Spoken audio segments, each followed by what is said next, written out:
Polycystic ovarian disease and polycystic ovarian syndrome यानी PCOD and PCOS जो है आज की डेट में 5 to 10% जो वुमेन है जो कि 12 to 45 ईयर्स की एज ग्रुप में आती हैं अफेक्टेड हैं।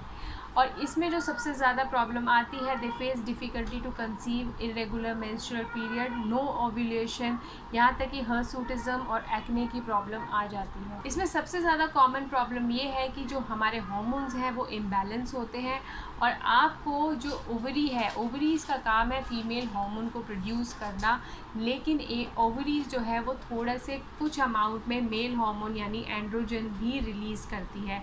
लेकिन जब ये हार्मोनल इम्बैलेंस होता है तो ये जो मेल हार्मोन है इनका सिक्रीशन बढ़ जाता है और जो आपके फीमेल सेक्स हार्मोन्स हैं उनका सिक्रीशन लेस हो जाता है। अगर पीसीओएस और पीसीओडी का ट्रीटमेंट टाइम पे नहीं हुआ तो आपको इंसुलिन रेजिस्टेंट डायबिटीज़ भी हो सकती है, हाई कोलेस्ट्रॉल और हार्ट डिजीज़ के चांसेस बढ़ जाते हैं और इस वजह से आपको एक्नेज़ आते हैं, फेशियल हेयर ग्रोथ हो जाती है और आपका जो मेंस्ट्रुअल साइकिल है वो इरेगुलर हो जाता है और in severe cases patient stop ovulating और आपको कंसीव करने में प्रॉब्लम आती है। बाकी सिम्टम्स के साथ इसमें आपको डिप्रेशन, इनफर्टिलिटी से रिलेटेड प्रॉब्लम, एक्नेज और वेट गेन के इश्यूज स्टार्ट हो जाते हैं और अगर वेट गेन हो जाता है तो लूज़ करना बहुत डिफ़िकल्ट होता है। ये आपको बता दूं कि पीसीओएस और पीसीओडी को भी लाइफस्टाइल डिसऑर्डर की कैटेगरी में रखा गया है। तो जब कोई भी चीज़ लाइफस्टाइल डिसऑर्डर की कैटेगरी में रखी गई है दैट मीन्स कि उसका जो रीज़न है, basic reason, that is because आपका जो लाइफस्टाइल है वो ख़राब हुआ है। कई बार कितने पेशेंट्स 8 साल, 6 साल, 5 साल मेडिसिन लेते हैं फिर भी उनका कोई फ़र्क नहीं पड़ता, लेकिन जब वो डाइट में चेंज करते हैं, अपने लाइफस्टाइल में अपनी हेल्दी डाइट्स को अपनाते हैं तो उनको बहुत अच्छे सिम्टम्स देखने को मिलते हैं। तो ग्रेजुअली उनके सिम्टम्स जो है वो सबसाइड होने लगते हैं। तो जो लाइफस्टाइल डिसऑर्डर्स हैं उसमें जो डाइट है वो सबसे नंबर 1 पे काम करती है और उसके बाद आपकी फ़िज़िकल रूटीन और योगा एंड मेडिटेशन काम करता है। तो आज की वीडियो में हम बात करेंगे कि पीसीओएस एंड पीसीओडी के लिए हमारे को कैसी डाइट लेनी चाहिए और हम अपने हेल्दी लाइफस्टाइल को कैसे लेकर आएँ ताकि हमारा जो ये सिम्टम्स है ये सबसाइड भी हो जाए और अल्टीमेटली ये हमारा पीसीओएस और पीसीओडी धीरे धीरे ग्रेजुअली क्योर भी हो जाए।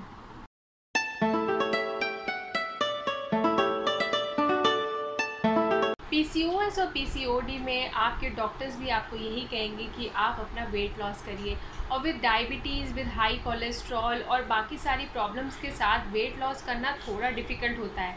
लेकिन अगर आपने अपने डिटर्मिनेशन से 5% भी वज़न कम कर लिया तो आपको अपने सिम्टम्स में रिलीफ आना शुरू हो जाएगा और फिर ग्रेजुअली जैसे जैसे आपका वेट लूज़ होता जाएगा वैसे वैसे आपके जो सिम्टम्स हैं वो डिसअपीयर होते जाएंगे। तो पीसीओएस और पीसीओडी को अगर आपको ट्रीट करना है तो diet is the foremost treatment.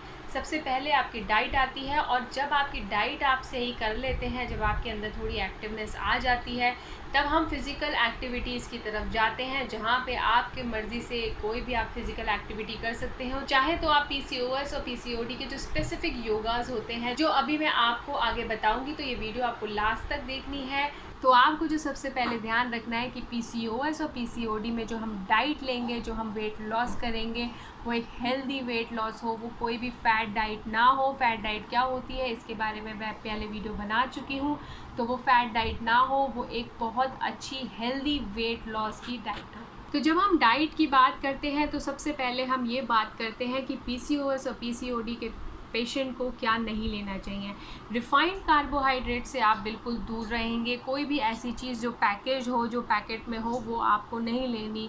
ना ही आपको बिस्किट लेना है, ना आपको मैदा लेना है और ना ही आपको कोई नमकीन या चिप्स का इंटेक करना है। शुगरी स्नैक एंड ड्रिंक से आपको बिल्कुल दूर रहना है। आपका शुगर इंटेक बिल्कुल मिनिमम जितना रिक्वायर्ड है उतना ही होना चाहिए। आप रिफाइंड शुगर बिल्कुल भी यूज़ नहीं करेंगे और रिफाइंड कार्बोहाइड्रेट और रिफाइंड शुगर को आपको बिल्कुल अपने घर के बाहर कर देना है। आपके घर में, आपकी पैंट्री में ये 2 चीज़ें कभी नहीं दिखनी चाहिए और ऐसे प्रोडक्ट से भी दूर रहना है जो इन्फ्लेमेशन करते हैं, यानी कि नॉन वेज से आपको दूर रहना है। तो जब आप पीसीओएस और पीसीओडी अगर आप किसी भी डिज़ीज़ का ट्रीटमेंट कर रहे हैं तो फॉर अ टाइमिंग हम ये 3 चीज़ें बिल्कुल कट आउट कर देते हैं और आप जब कट आउट ये करेंगे तो आप देखेंगे कि 30 डेज़ से ही आपकी ग्रेजुअली जो सिम्टम्स में इम्प्रूवमेंट आनी शुरू हो गई है। तो सबसे पहले डाइट में हमें इंक्लूड करने हैं सैलेड। सैलेड जो है वो आपकी इस डिज़ीज़ को ट्रीट करने में सबसे बड़ा रोल प्ले करते हैं।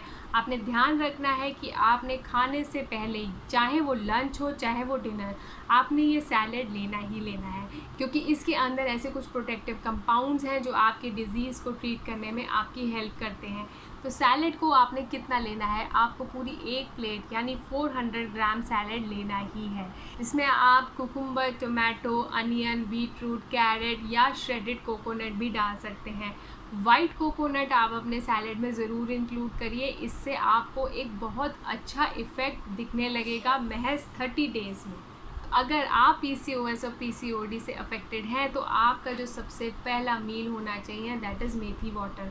आपने मेथी सोक करके उसका वाटर आपने लेना ही लेना है। और सेकंड नंबर पे ऐसे फूड लेने हैं जो एंटी इन्फ्लेमेटरी हो, जो आपके अंदर की जो इन्फ्लेमेशन है उसको कम करें। उसमें सारी ग्रीन वेजिटेबल्स आती हैं, जितनी भी ग्रीन लीफी वेजिटेबल्स हैं, आप अपना जो आपका सैलेड है ग्रीन लीफी वेजिटेबल्स हैं, आपके फ्रूट्स, ये सारे एंटी इन्फ्लेमेटरी फूड्स में आता है। तो आपको कोशिश करनी है जो आपका स्नैकिंग टाइम हो वो फ्रूट्स का हो, या फिर आपका जो खाना आप जो अपना मेन्यू डिसाइड करें उसमें ग्रीन वेजिटेबल्स जो है वो ज़रूर हो।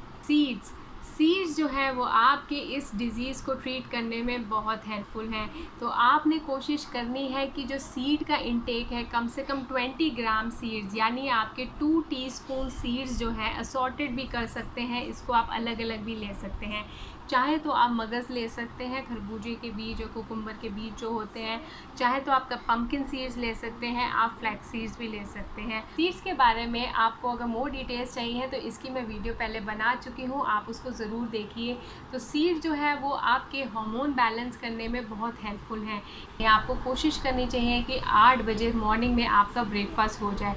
तो जब आप मॉर्निंग में ब्रेकफास्ट करेंगे तो सबसे पहला मील जो है वो आपका फ्रूट्स होना चाहिए। फ्रूट्स के ऊपर आप यही जो सीड्स मैंने बताए हैं वो आप डाल सकते हैं। एक चीज़ आपने ध्यान रखनी है कि सुबह सुबह आप टी और कॉफ़ी का इंटेक बिल्कुल भी नहीं करेंगे, और उसके बाद हम अपना हेल्दी ब्रेकफास्ट ले सकते हैं। आपको अगर हेल्दी ब्रेकफास्ट के बारे में जानना है तो उसकी वीडियो भी मैं बना चुकी हूँ, तो आप चाहे तो वहाँ से भी आइडिया ले सकते हैं। तो हेल्दी ब्रेकफास्ट आपका 10 बजे तक कंप्लीट हो जाना चाहिए। मॉर्निंग 11 ओ क्लॉक जब आपकी मिड मॉर्निंग होती है तो इस टाइम पे आप ये ध्यान रखिए कि आप कुछ ना कुछ हेल्दी या कुछ थोड़ा सा स्मॉल मील ज़रूर लें। इसमें ज़्यादातर हम लेमन वाटर या फिर छाछ रिकमेंड करते हैं। लंच आपका 2 बजे से पहले हो जाना चाहिए, और लंच से पहले आप सैलेड लेंगे, जहाँ से मैंने इस वीडियो की शुरुआत करी है। सैलेड एक बहुत इंपॉर्टेंट रोल प्ले करता है और वो आपको 30 डेज़ में अपने आप दिख जाएगा। तो आपको सबसे पहले सैलेड लेना है, उसके बाद आप अपना हेल्दी मील ले सकते हैं। लंच लेते समय हमें पोर्शन कंट्रोल का बहुत एक्यूरेटली ध्यान रखना है। पोर्शन कंट्रोल पे मैं अपनी वीडियो बना चुकी हूँ, वो आप ज़रूर देखना और उसके बाद ही अपने लंच की प्लानिंग करना। एक चीज़ का हमें ध्यान रखना है कि जो हम सब्जी बनाएं वो इतने ज़्यादा ना तो वो ऑयली हो ना वो ज़्यादा स्पाइसी हो। कोशिश करनी है कि हम थोड़ा से पहले सब्जियों को बॉईल करके फिर उसमें छौंक लगाएं, और जब हमारा जो छौंक लगेगा वो बहुत ही माइल्ड स्पाइसेस और माइल्ड ऑयल के साथ होना चाहिए। इवनिंग में ज़्यादातर लोग चाय प्रेफर करते हैं। वैसे तो PCOS और PCOD में चाय बिल्कुल मना होती है, लेकिन अगर आपको कंट्रोल नहीं हो रहा तो आप आधा कप चाय ले सकते हैं। लेकिन इसका आपको ये ध्यान रखना है कि इसके साथ आपके हेल्दी स्नैक्स हों, यानी आप इसमें रोस्टेड मखाना ले सकते हैं, अपने सीड्स रिपीट कर सकते हैं, और नहीं तो आप वहाँ पे एक कोकोनट की गिरी ज़रूर खाएं। और जब आता है डिनर का टाइम तो सबसे ध्यान रखने वाला टाइम यही है, क्योंकि हम लोग ज़्यादातर डिनर में ही बिंज करते हैं। बाकी सारा दिन शायद हम कुछ कम खाएं कुछ ज़्यादा खाएं, लेकिन डिनर में हम भर पेट खाते हैं। लेकिन आपको ये ध्यान रखना है कि डिनर आपका लाइट हो और आपका सैलेड ज़रूर हो। आप सूप, वेजिटेबल खिचड़ी, वेजिटेबल दलिया ऐसे हेल्दी ऑप्शन को चूज़ करें। कम से कम 6 महीने तक अगर आप इसी डाइट रिजीम पे फॉलो करते रहेंगे तो आप देखेंगे कि आपके सिम्टम्स में काफ़ी सुधार आ रहा है। और जब आपने डाइटरी इंटेक को सही कर लिया है, जब आपकी डाइट बिल्कुल ट्रैक पे आ गई है, तो अब आप देखेंगे कि आपकी बॉडी में धीरे धीरे एनर्जी आ गई है। इसमें आप लाइट एक्सरसाइज कर सकते हैं या तो फिर आप योगा आसन कर सकते हैं। योगा आसन में सबसे पहले आपको ध्यान रखना है कि आपका प्राणायाम उसमें ज़रूर इंक्लूड हो, जिसमें अनुलोम विलोम आएगा, और आपने सूर्य नमस्कार भी करना है। और उसके बाद कुछ स्पेसिफिक योगा आसन जैसे आप नौका आसन, मत्स्य आसन कर सकते हैं। तो आज ही PCOS और PCOD पे वर्क करना शुरू कर दीजिए। आज की वीडियो कैसी लगी आपको कमेंट बॉक्स में लिखना है, और अगर आप भी PCOS और PCOD से सफ़र कर रहे हैं तो अगर आपके पास कोई क्वेश्चन है तो प्लीज़ कमेंट बॉक्स में लिखिए, उसको मैं वहीं पे आंसर करूँगी। सी यू नेक्स्ट संडे।